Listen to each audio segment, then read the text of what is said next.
Hello, Olo again, nuggets of wisdom coming at you again. My mind serious. Let's get it.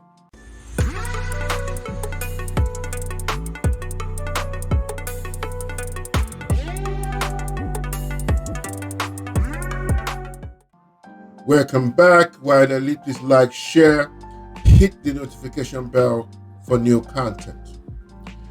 My topic today is my mind, my thoughts. I say that again. My mind, my thoughts. My brothers and sisters, the more I think about it, the more I digest and go around. Everybody has been speaking about this mind thing forever. But just because we're speaking about it does not mean we already know so much about it.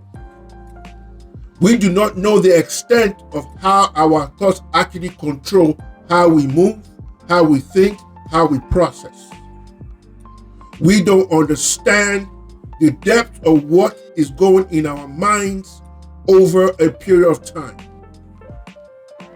We know the title of these books. We know the power of subconscious mind. We read all this book. We've read the Bible. We understand. We can quote the scriptures, these quotes verbatim. Does not mean that it's entered into our knower yet. Does not mean we understand the role the thoughts take place in our lives.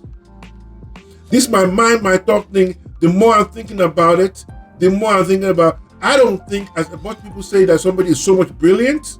I'm not saying people don't have talent, but I just need to say that the most things that are simple, the most things that are easy, but they're very simple, but they're not easy. Simple thoughts, most of the time, as human beings, is so hard to actually take in, understand, digest, and break it down. This thought thing, man, is crazy, y'all. This thought thing, we need to sit down and actually let it marinate.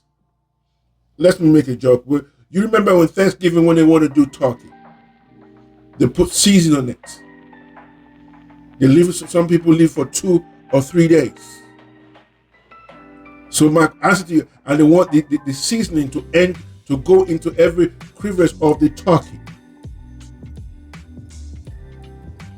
This mind, my thought thing, we need to have time to let it marinate. Like Jeremiah said in the Bible, it's like fire in my bones. It's got to be like a fire in your bones. It has to be in your bone. It has to be in your marrow. You have to understand what it means on a regular basis. How does my thought control me? How is my past thought being a rising up, me rising up or me falling down? What has my thoughts done for me over the period of my years and my life, myself included? I can tell you story after story how my thoughts ruled me, how I thought I was nothing, how I thought that everybody was better and I was beneath them. I had to fight against those thoughts. So I'm going to go in a little deeper. This is a good segue for my book that I've been reading by James Allen, As a Man Thinketh. And I want us to read a portion of this book that I thought was very powerful. It said, a man can only rise, conquer, and achieve by lifting up his thoughts. He can only remain weak and abject and miserable by refusing to lift up his thoughts. I say that again. A man can only rise, conquer, and achieve by lifting up his thoughts. He can only remain weak and abject and miserable by refusing to lift up his thoughts. Let's go to the second paragraph. Before a man can achieve anything, even in his worldly things, he must lift his thoughts above slavish animal indulgence. He may not, in order to succeed, to give up all animality and selfishness. Simply what that means that human beings, animals and human beings, apart from the power of choice and the power of how we think and do things, we're not different. What's going to be different? The difference between animals and human beings, the animals have instincts. We have the choice to think through things. So our thought rules us. So he's saying here, he must lift his thoughts above animals. He must lift his thoughts above just creatures for him to be able to achieve anything at all. If you look at many things that we're doing, it's like we live a life today is that the thought has been put in the ethos and everybody just takes it off and run with it. They just run with it. High value man, let's go. 50-50, there you go. There's no really authentic thoughts. Nobody's actually sitting down and thinking, how does this actually work for me? How am I thinking? How is my life going? Nobody's actually doing that. So when you look at life, most of the time, we are just reacting. We're not responding to anything. Because a response will determine you have to think about something before you respond to it. React is like you're an animal. You're just going by your instincts. You're going by what you say. So somebody says a particular thing, you get angry or you blow up because you're just reacting and no response. This is where my mind, my thoughts come in. This thought thing is very powerful. You have to understand that everything you do, every sum total of what has happened is as a result of what has been deposited over a period of time. And some of these things, let's be honest, they're not just our faults. I get it. Childhood trauma is there. There are problems here and there that has been subconscious, that's been laying in your mind forever. So it's getting to the point that you're reacting based on the subconscious of your mind. So there has to be a reorientation, a retooling of that mind, an understanding of that mind. But you have to at least be aware of my thoughts and that your thoughts actually give you results. I was the worst person ever when it came to my thinking, based on my experiences or some of my childhood pain. So what normally happens is that you expect human beings to just function. All they have heard in their life, you are no good. You can't do better. Then they're 30, now they're 40. And tell them, oh, be a husband, be a wife. How? They have not changed their thoughts. Their thoughts has remained the same for the last 30, 40, 50 years. And you want them to act better. They don't know how.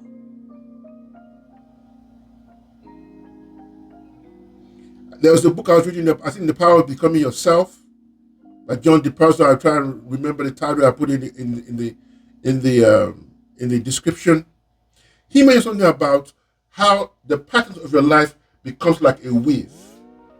You weave, the people that weave baskets, it becomes a web of thoughts.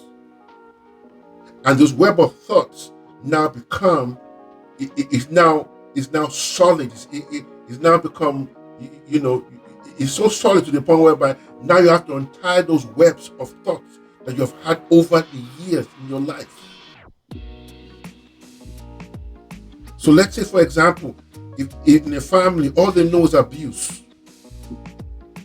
Even when they find somebody that is going to treat them with respect, that's going to love them, anytime somebody says anything that is like that's actually just an advice or to help them, they think you are being critical against them, because in the subconscious of their mind, all they hear is negative. Even if you say something that just not even look negative, it just may be a good, it just may be a conscious effort for them to, maybe that thing needs a little bit more stuff. Are you telling me that I don't know how to cook? That's not what I'm telling you. I just said they lack a little salt. So you see that? They're reacting. There's no response in that way. I know that sounds very simple and elementary, but let's go deeper. As human beings grow, they cannot go beyond their thoughts. They have to be conscious of their thoughts to act right. Before a man can achieve anything, even in the worldly thing, he must lift his thoughts above slavish animals.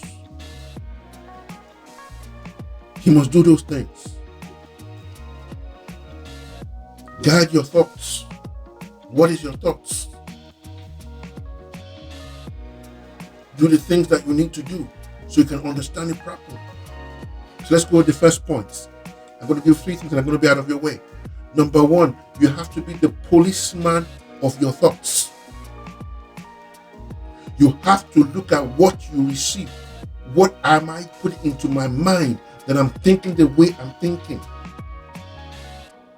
Why is everything going the way? You have to be the policeman. You have to know, how am I thinking this through? Am I responding or am I reacting?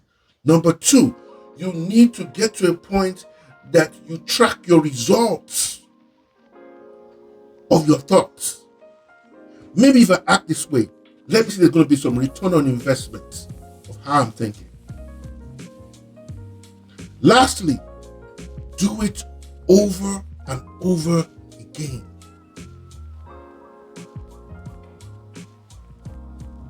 Number 1, police your thoughts. Number 2, track your results. Number 3, repeat it over and over again. You repeat things before it becomes second nature in you.